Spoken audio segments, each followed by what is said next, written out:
Welcome to my blog. If you've been subscribed to my channel, thank you so much. My 3 months stay in Japan continues. Today I am spending a whole day in Yokohama with my dad. Yokohama is Japan's second largest city with a population of over 3 million. Yokohama is located less than an hour and a half south of Tokyo by train, and it's the capital of Kanagawa Prefecture.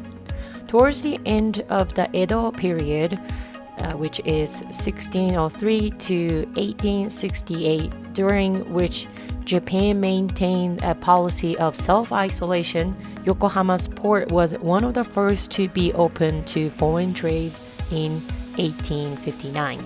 Consequently, Yokohama quickly grew from a small fishing village into one of the Japanese major cities. Here is our first stop of the day, Japan Coast Guard Museum, Yokohama.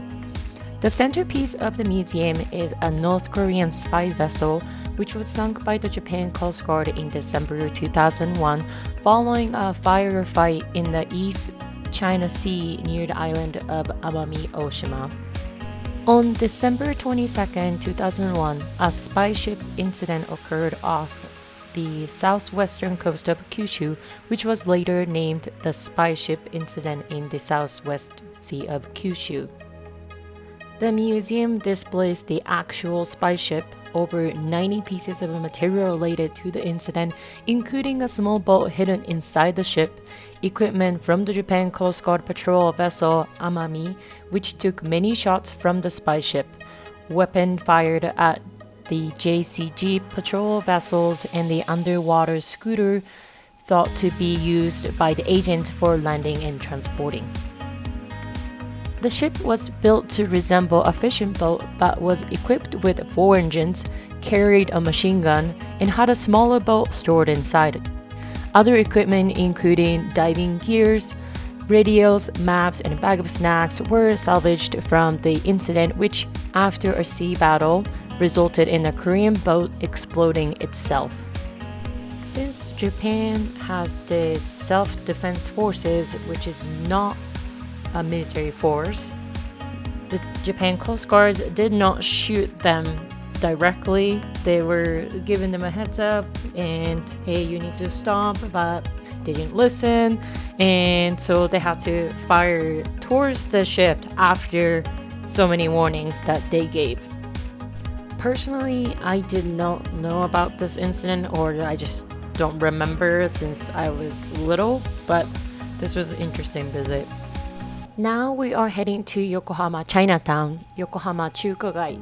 It is the Japan's largest Chinatown located in central Yokohama. A large number of Chinese stores and restaurants can be in the narrow and colorful streets of Chinatown.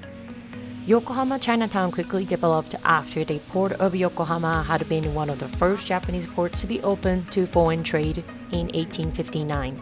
It became the residence of the many Chinese traders who settled down in the city. Today, there are more businesses than actual residents living in the area. 4 colorful gates stand at the entrances to Chinatown, and 5 more gates can be found within. The Kanteibyo is a gaudily colored temple in the center of Chinatown.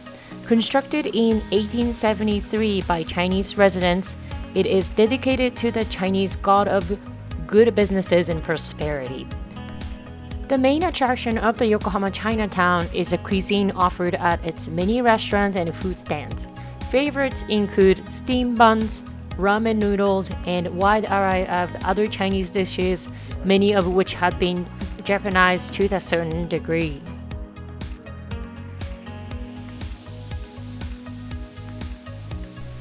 In Yamashita Park in Yokohama, there is a famous statue of the little girl with the red shoes on. The statue represents the subject of a song that is one of the most famous songs in Japan, is associated with specifically Yokohama. The song is called Akai Kutsu, Red Shoes. The song is based on a true story. There was a little girl who was born in 1902 in a village in the Shizuoka prefecture. At the age of 3, this girl was adopted by an American missionary couple, and her mother being poor, she had to surrender her in the belief that she was doing the best thing for her daughter. In the song, a young girl accompanies a foreigner by ship from Yokohama, presumably headed for the United States. Her mother wonders if she's happy, and her eyes have turned blue like a foreigner's. The lyric reflects the mother's belief that the foreign couple who had taken the girl home with them. Alright, now we're at the third stop of today, Gundam Factory Yokohama. It is an entertainment complex located at Yamashita Pier.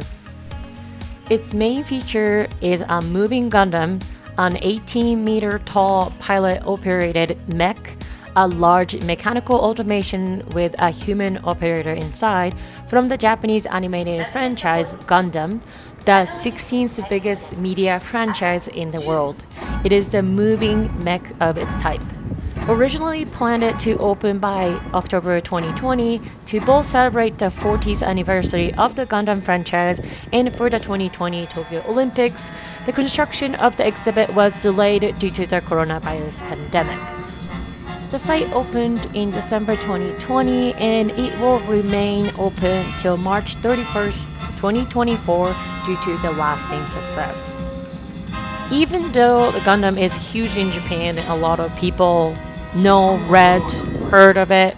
Personally, I only already heard of it, never read or watched the show or the movies, but my dad's company worked on this project, putting this real-size Gundam, so we came to check it out.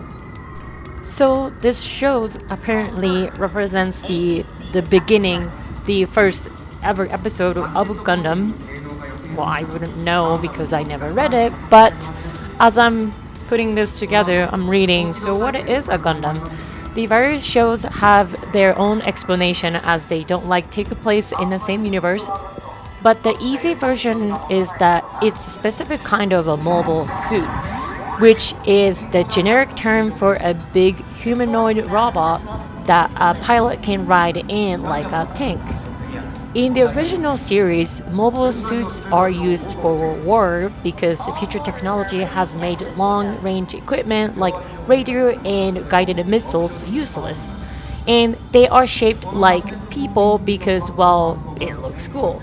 Depending on the story, a Gundam is either state-of-the-art bleeding-edge weapon of the war or an ancient, outdated piece of machinery that was left behind for being too exotic or too dangerous. I'm literally learning this as I'm putting this together, but apparently you can tell a Gundam from every other mobile suit because they are typically have an eyebrow-like crest on the forehead, a red chin thing, and a primarily white paint scheme with occasional red or blue highlights. Some Gundams have wings, some have lightsabers, some can transform, and some carry big cannons that are the size of oil tankers. However, the easiest way to identify Gundam is by figuring out which character in a given show is the good guy. If they have a big robot that totally shreds every other robot, that one is probably Gundam. According to Wikipedia, the story is set in the fictional universe Universal Century Year 0079. According to the Gundam calendar, the Principality of Zeon has declared independence from the Earth Federation and subsequently launched a war of independence called the One-Year War. The conflict has directly affected every continent on Earth, also nearly every space colony and lunar settlement. Zeon, I hope I'm pronouncing this name right, though smaller, has the tactical upper hand through their use of a new type of humanoid weapons called the mobile suit. After half of all humanity perishes in the conflict, the war settled into a bitter stalemate lasting over 8 months. The story begins with the newly developed Federation warship, the White Base, arriving at the secret research base located at the Side 7 colony to pick up the Federation's newest weapon. However, they are closely followed by Zeon forces. A Zeon reconnaissance team member disobeys mission orders and attacks the colony, killing most of the Federation crew and civilians in the process. Out of the desperation, young Amuro Ray accidentally finds the Federation's new prototype arsenal, the RX-7A Gundam, which I think is this guy, and manage to beat back Zeon forces. Scrambling everything they can, the White Base sets out with her newly formed crew of civilian recruits and refugees in her journey to survive. On their journey, the White Base members often encounter the Zeon Lieutenant Commander Char Aznavour. I'm not sure if I'm saying it right. Though Char antagonized Amuro in battle, he takes advantage of their position as Federation members to have them kill members from Zeon's Zabai family as part of his revenge scheme. Amuro also meets Ensign Lala Soon, with whom he falls in love but accidentally kills when facing Char. When the Federation forces invade the fortress of a Baba or Ku to defeat the Zeon forces, Amuro engages on a final one-on-one duel against Char due to both blaming the other for Lala's death. Having realized he forgot his true enemy, Char stopped fighting to kill the last surviving Zabai member, Kaisia Zabai. I'm not sure if I'm saying it right. Amuro then reunites with his comrades as the war reaches its end. Well, that sounds like a lot going on in this story, but this show continues for next few more minutes, so enjoy.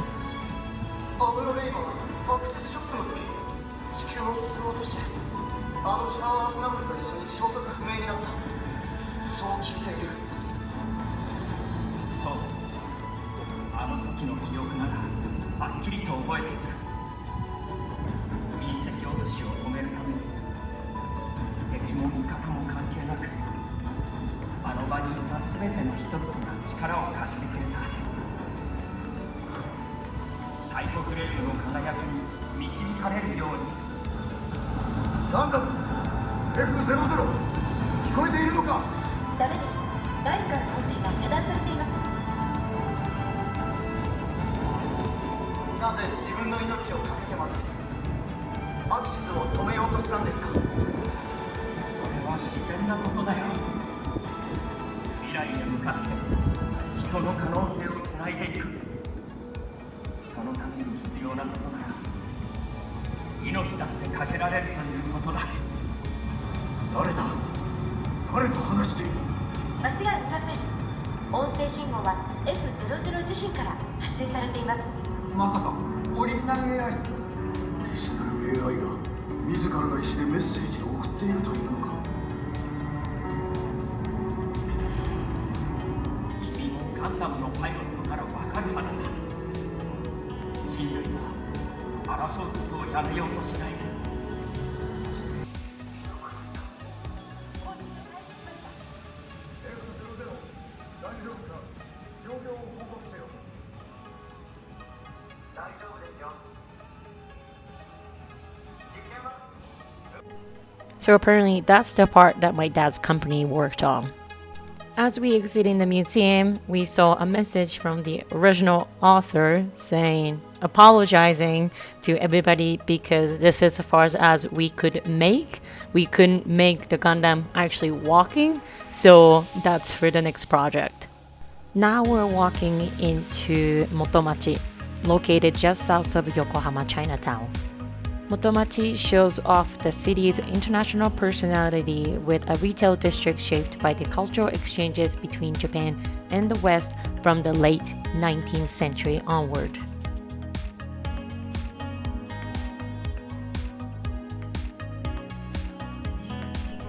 And I came to Yokohama Station and walked around, got some boba tea, but yeah, that's it for today's Yokohama trip video. But my stay and vlog in Japan continues, so look for the next episode.